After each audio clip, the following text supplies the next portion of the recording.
Hi, I'm Maria from the Meridian Library District. The last couple weeks has been so much fun seeing the book recommendations from Whitney and Gabby that are adventurous both today and in the past, and that show so many different perspectives of people's lives. I'm excited today to showcase some of these books that I've been reading that I've been really enjoying that are also adventurous for today and in the past, and that show a strong relationship between grandparents and their grandchildren. The first one is The Parker Inheritance by Varian Johnson.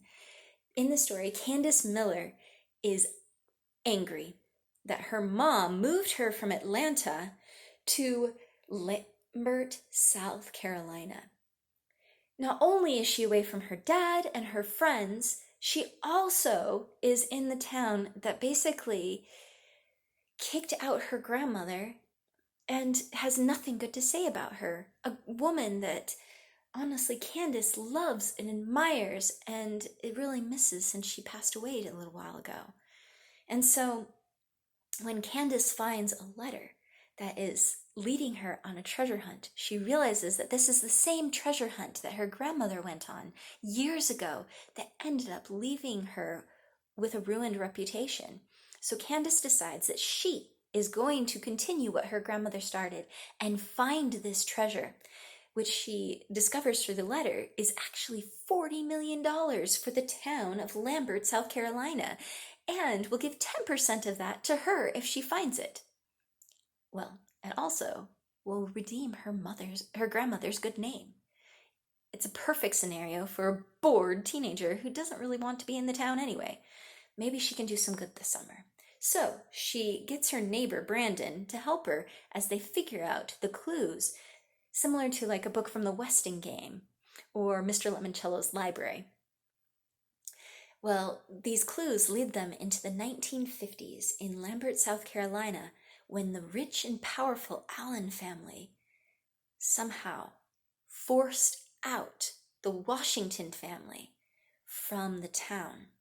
This story deals with civil rights, racial discrimination issues, and how those racial discrimination issues actually still affect us today.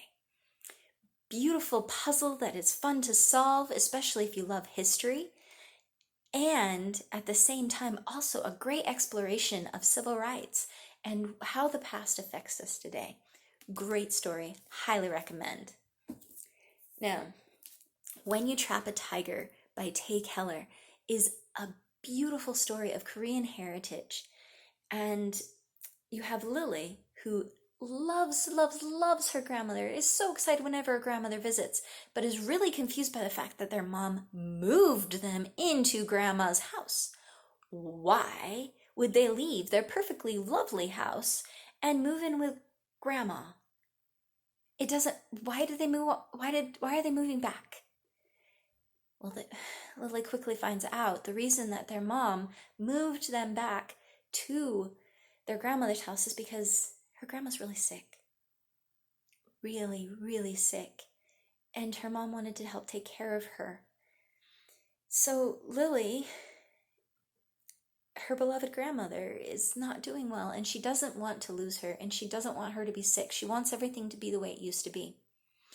Well, Lily's grandmother told her a lot of stories about the tigers in Korean mythology and Korean stories, and these trickster tigers that would do all these amazing things, but you had to be really careful when you make deals with them because they were tricksters. Well, what's Lily to do when one appears in the house in the middle of the night and tells Lily that she needs to find the stories that her grandmother stole from the tigers and has kept hidden all these decades since she moved away from Korea and immigrated to the United States? The tiger promises that if Lily finds these stories and releases them so the tigers can have them again, that Lily's grandmother will be well again. Well, even though Lily knows that this trickster tiger might not be telling her everything, she decides to take her up on the offer, and she's working hard to find these stories. But Lily is soon to discover what does that trickster tiger really mean by making her grandmother well? And do these stories, are they really supposed to be released if her grandmother spent so much work hiding them? Great story of 3 generations of women living in the same house, working together, and of Korean heritage. Beautiful story of family. And last but not least, we have War Stories by Gordon Corman. Now, Trevor loves everything to do with World War II. That's because he is so proud to be the great-grandson of a man, Jacob Firestone, who literally is a World War II veteran who helped to liberate France from Nazi rule. Well, it's even more exciting because his grandfather gets a letter in the mail telling him that he is to be honored by Sainte-Regine, France, in their big celebration of being freed from the Nazis. As the last member of the troop that freed this town, he is to accept the honorary award that the town is giving him. And Jacob Firestone wants to bring Trevor and his father along on the trip. But he doesn't want to just go to Sainte-Regine. He wants to go and follow the same path he took when he was a young soldier, only 16 to 17 years old. Trevor is in seventh heaven. He is so excited. He gets to follow the path and hear all of the amazing stories he loves from his great-grandfather about what it was like being a soldier in World War II, and all the triumphs he had and the amazing heroes that his great-grandfather tells him about.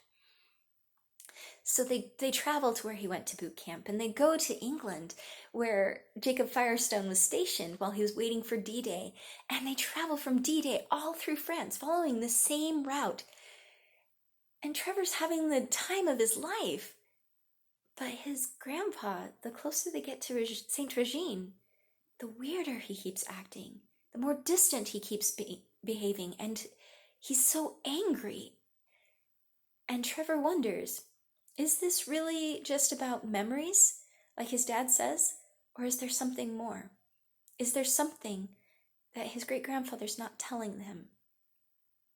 And is that something have something to do with the 2 teenagers that are following them, that Trevor believes may be the reason their tires were slashed, or the dead bird was left on their windshield? This story goes back and forth telling the history from Jacob Firestone's perspective as a soldier in World War II to modern day as they're traveling on this journey. And it gives different perspectives of war, from a soldier in the middle of fighting to an older veteran who is remembering what it was like, to a grandson, Trevor's father, Jacob's grandson, who is trying to wrap his head around the destruction of war, and to Trevor, who just wants to know everything about it and loves playing video games and learning more. It's a beautiful story of generations coming together and trying to understand each other and how the past affects the present. It's a story of forgiveness and generosity and kindness and understanding that things are complicated. All these stories can be found at mld.org on the library catalog. Tell me what you think of them in the comments below or on our social media at Meridian Library, or give me book recommendations of what you have been enjoying reading. Thanks for joining me today. Bye.